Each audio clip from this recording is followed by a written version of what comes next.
한 기자가 이 레이스에 참가한 선수에게 인터뷰를 했습니다. 당신은 죽음이 두렵지 않느냐고. 그 질문에 선수는 답했습니다. 나는 저승사자보다 빠르다. 안녕하세요, 89브로스입니다. 여러분, 매 경기마다 사망자가 속출하는 레이스를 아시나요? 이 레이스는 1907년부터 시작되었는데 개최 첫 해부터 오늘날까지 250명에 가까운 사망자가 발생했고, 그 수치는 경기당 2명이 넘는 걸로 사망자가 나왔다고 하네요. 하지만 유일하게 사망자가 없었던 때도 있었습니다.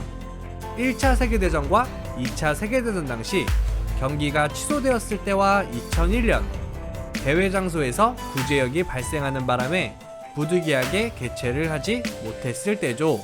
개최를 하지 않아야 사망자가 나오지 않는 이 레이스, 바로 맨섬 TT라고 불리는 맨섬 투어리스트 트로피입니다. 투어리스트 트로피라, 뭔가 여유 만끽하는 여행객들이 레이스를 한다고 생각하면 그건 크나큰 착각입니다. 이건 세상에서 가장 위험한 레이스이며 진짜 죽음의 레이스이니까요. 맨섬 TT, 지금 시작하겠습니다. 맨섬 아이슬 오브 맨. 우선 맨섬 TT가 개최되는 맨섬에 대해 알아보겠습니다. 이 섬은 영국에서 그리 멀리 떨어져 있지 않는 섬으로 영국 왕실 직할령이라고 합니다. 뭔가 왕실의 직할령이라고 하니 있어 보이긴 한데 정확히 어떤 건지 느낌이 안 오실 겁니다. 결론만 놓고 보면 맨섬은 영국에 포함되지 않습니다. 영국과는 별도의 법률과 화폐 등을 사용하며 여건도 다르지만 맨섬의 모든 권한을 갖고 있는 원수는 현재 영국의 엘리자베스 2세 여왕이고, 영국 정부는 이 섬의 국제관계와 국가방위를 총 책임지고 있다고 합니다.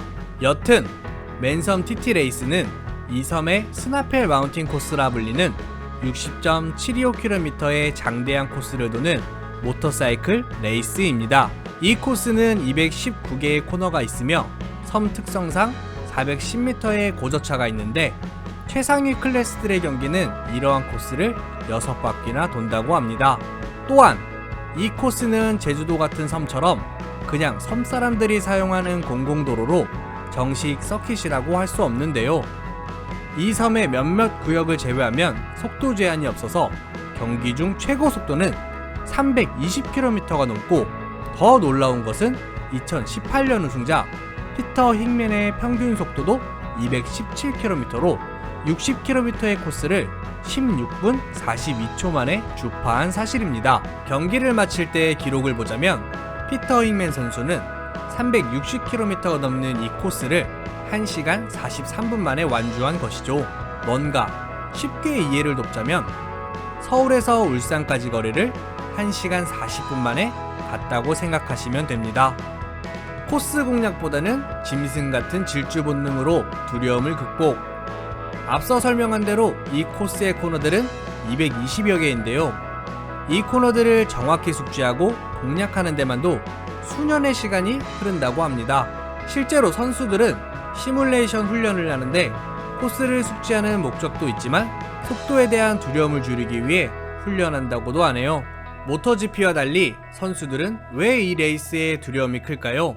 그 이유는 맨섬의 코스들은 모터GP의 트랙용 서킷처럼 회전 반경을 고려해 코스를 만드는 것이 아닌 그냥 시골 마을의 아스팔트 공공도로다 보니 노면의 상태나 장애물들이 예기치 않는 곳에 있고 급가속과 급브레이크로 더 위험해지기 때문이라고 합니다. 또한 나날이 발전하는 과학기술로 모터사이클은 더 빨라지고 해가 갈수록 사망자가 더 늘고 있어 국제 모터사이클 연맹은 결국 이 레이스를 지원하지 않기로 하고 손에서 놔버립니다. 그래서 맨섬 TT는 더 위험해지고 악명이 높아진 듯한 느낌입니다. 하지만 이런 명실상부한 경기에 명맥을 잇기 위해 자체적으로 수많은 자원봉사자들이 지원한다고 하는데 그들의 업무는 파편 정리부터 사고 처리까지 정말 다양합니다. 모터스포츠에 열정을 갖고 자원봉사하는 그들이 참 멋지네요. 극한 직업 맨섬 TT의 닥터. 맨섬 TT를 가리켜 우스갯소리로 나온 말 중에 하나인 스페어 타이어를 챙길 것이 아닌 스페어 목숨을 챙겨라 입니다. 그만큼 매년 드라이버들 뿐만 아닌 관중객들도 사망하는데, 그렇다고 맨섬 TT가 절대로 생명을 가볍게 여기는 것은 아닙니다. 맨섬 TT는 매년 안전에 힘을 쓰고 위험을 최소화하려 하는데, 그 방법 중 하나가 과거에는 다 같이 출발했지만 현재는 10초 간격으로 따로 출발하는 방식을 채택했습니다. 추월로서 순위 매김이 아닌 시간 재기 방식으로 선수들은 보다 더 자유롭고 안전한 주행이 가능해졌다고 하네요. 또한 맨섬 TT는 특별한 닥터들이 존재합니다. 이들도 마찬가지로 모터사이클을 타고 선수들과 함께 달리기 때문이죠.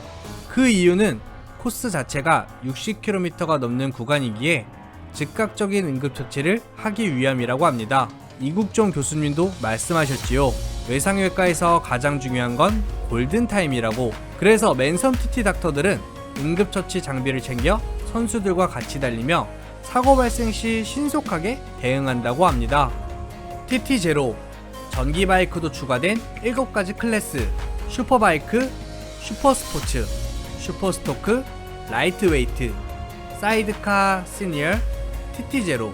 최근 제 영상에서 다룬 사이드카를 포함해서 배기량에 따라 각기 다른 7가지 클래스가 존재합니다. 포뮬러에도 전기 차량인 포뮬러2가 있듯이 이 레이스에도 배기가스가 전혀 나오지 않는 전기 모터사이클 경주가 있습니다.